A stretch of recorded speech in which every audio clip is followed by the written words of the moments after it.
When does a gamer lose trust in a game producer? And what I mean by this is that when do gamers really say that company is not a good company anymore and I should not buy their products in the gaming world? This is the question for this week's Gamer Geekology, and I am asking this question in response to two events that happened earlier in the week. Of course, everyone's heard about Tony Hawk's Pro Skater 5. It's pretty much an abomination to the Tony Hawk's Pro Skater franchise and an abomination to Activision as well.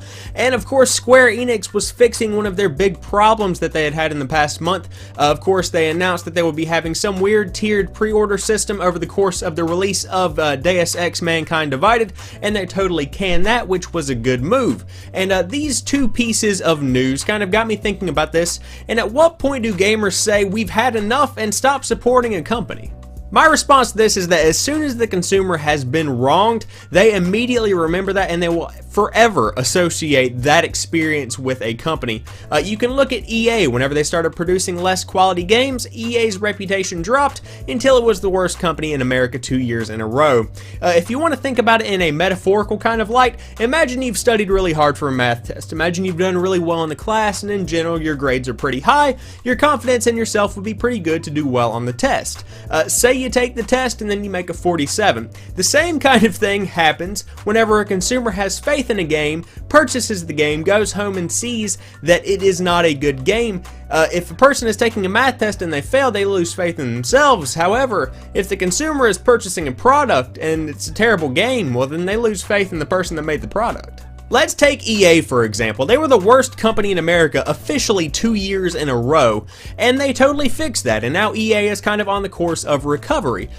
So basically where they started from is that they had these online codes that had to be repurchased if you bought a used game and wanted to play online, and it was terrible. It cost like 15 bucks or so. I had to buy one for Battlefield 3 whenever I purchased it on the Xbox 360.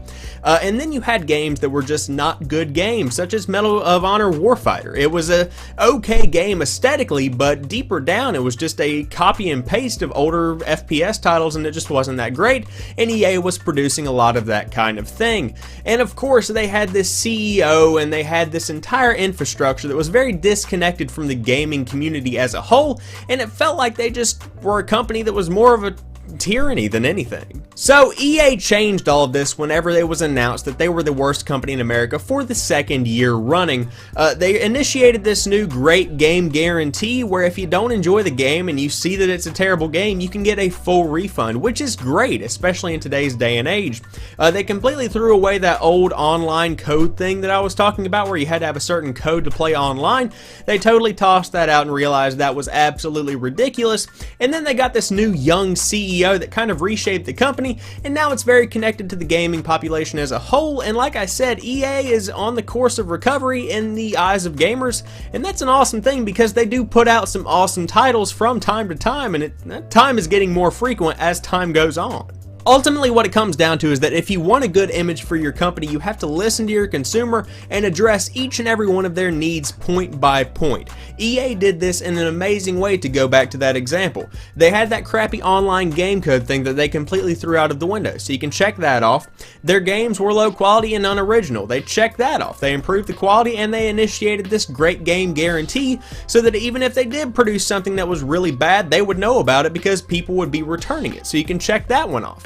They were disconnected with the general gaming audience, and people didn't feel like EA really cared about the gamers themselves. They hired the new CEO, they changed some of the policies that they were working with, and ultimately that fixed the problem, so you can check that off. And as of right now, the guys that are over at EA are smiling and the gamers are smiling, and we're all happy again.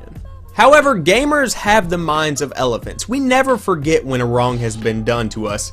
For instance, I'll never forget how frustrated I was when I had to come home and re-buy an online pass for Battlefield 3. That was ridiculous. I'll never forget how mad I was and how mad the gaming population was whenever Medal of Honor Warfighter came out, and it was just kind of a copy and paste of other FPS games. It was absolutely ridiculous that we paid $60 for that on day one.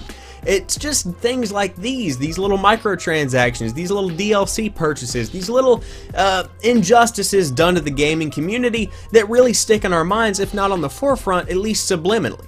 So in a message to the companies themselves, if you happen to be watching this, do your best to listen to your consumer the first time and get it right the first time, because it will save you a ton of effort in the long run. But if you do screw up and you do make a mistake, we're all just human at the end of the day, and it's totally understandable. But just realize that whenever you mess with gamers and you ruin your reputation with the gaming community, it's going to take a lot to earn that respect back in the long run. So there you guys have it. I hope you enjoyed this video. If you did, drop me a like down below and comment what you think about this. How many times does it take for you to lose faith in a company or to get frustrated with a company? What's an instance where you have been frustrated with a gaming company? Let me know in the comment section down below.